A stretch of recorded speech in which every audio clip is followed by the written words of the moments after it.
नहमदुहु व नसल्ली अला रसूलिही करीम अम्मा बाद फाउज़ बिल्लाहि मिनश शैतानिर रजीम बिस्मिल्लाहिर रहमानिर रहीम।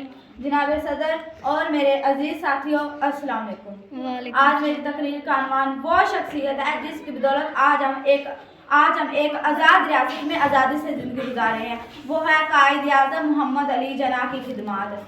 जैसा कि बच्चा जानता है कि 25 सितंबर 1876 को कराची के घराने में पैदा होने वाला बच्चा बरसगीर के मुसलमानों की कफालत की वजह बनेगा और इनको तारीखों के अंधेरों से निकालकर रोशनी की किरणें बख्शेगा।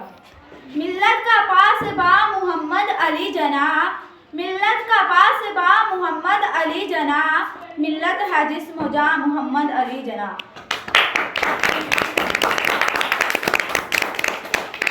कोई नहीं जानता था कि यह बच्चा बरसगीर के मुसलमानों को एक जुदा मुल्क दिलाने में कामयाब हो जाएगा। कायद आज़म मोहम्मद अली जना ने जब बरसगीर के मुसलमानों की अबतर हालत को देखा और यह देखा कि किस तरह बरतानिया और हिंदुस्तान के लोग मुसलमानों के साथ गुलामों जैसा सलूक करते हैं, फिर आपने यह ठान ली कि बरसगीर के मुसलमानों को एक अलग वतन दिलाकर ही सुकून लूंगा। तूने सींचा है इस बाग को लहू से अपने, तूने सींचा है इस बाग को लहू से अपने, तेरी खुशबू से तेरा बाग हमेशा महके।